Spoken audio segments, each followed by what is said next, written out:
Picture this. A man stands on a global stage, unveiling a device that he claims will change the world. He calls it magical. He says it's the future of education, connection, and human potential. You buy it for your child, believing you are giving them an edge. But behind the closed doors of a high-security mansion in Palo Alto, that same man is enforcing a strict, non-negotiable rule. No screens. Not even one. Today, ParentingIQ is exposing the Silicon Valley paradox. We are diving into the classified parenting protocols of the tech elite. Men like Steve Jobs, Bill Gates, and the architects of Google. While they sell the digital cigarette to your children, they are raising their own kids in a low-tech fortress. Why? Because they know something you don't. They know that to lead the world of AI, you cannot be a consumer of it. You must be the architect of it.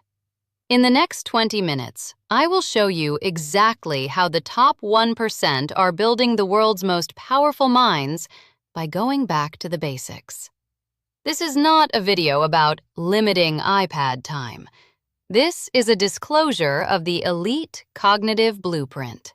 If you walk into a typical elite school in the heart of Silicon Valley, schools like the Waldorf School of the Peninsula, you won't find iPads. You won't find smartboards. You won't even find a computer in the classroom until the age of 14.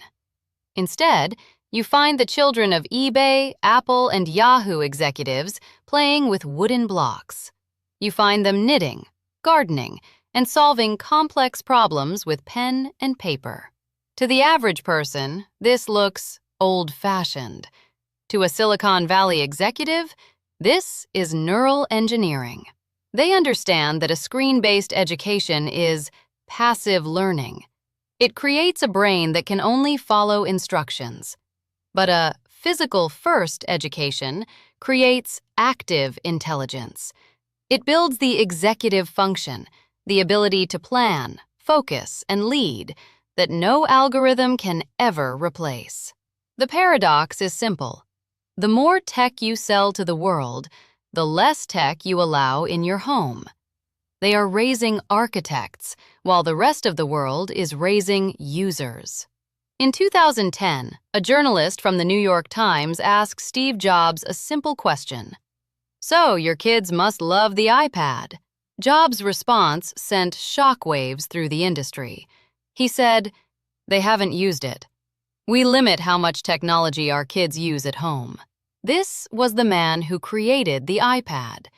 He knew the neural hook better than anyone on the planet.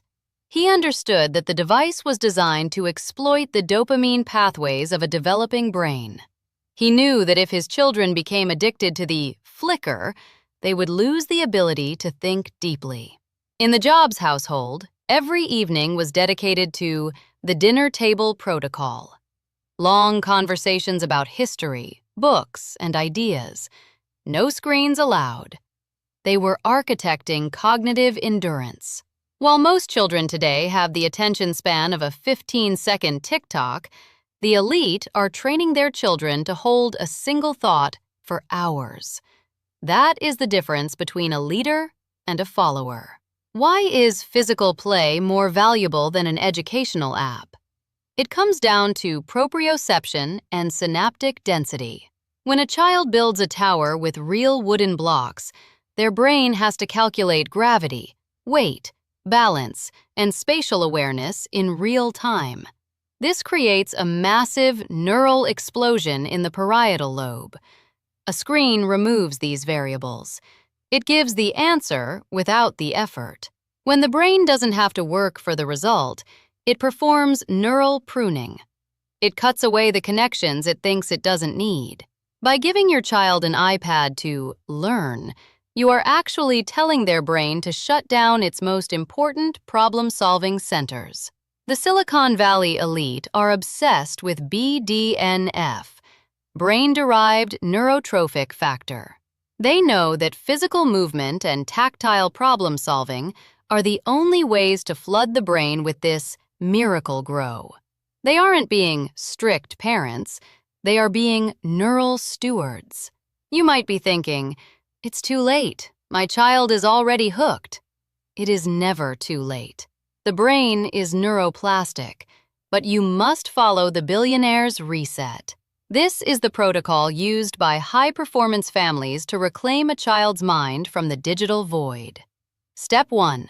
The tactical blackout. You remove the handheld devices, not as a punishment, but as a biological upgrade. Step 2. The high sensory replacement.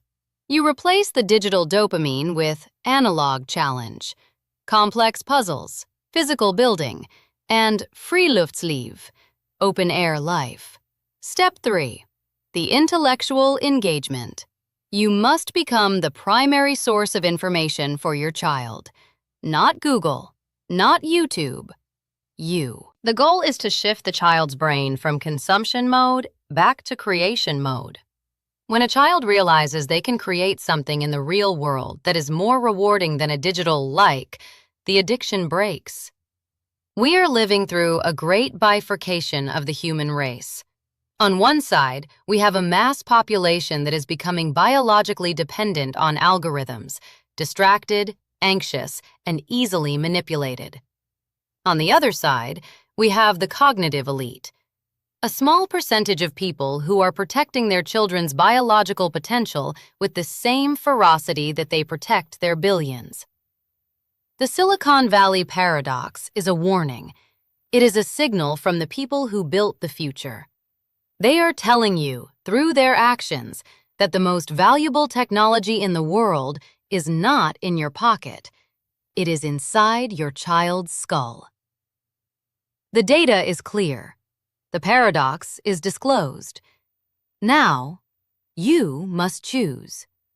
Will you follow the product, or will you follow the creator? Master the protocol. Secure the mind. Secure the future.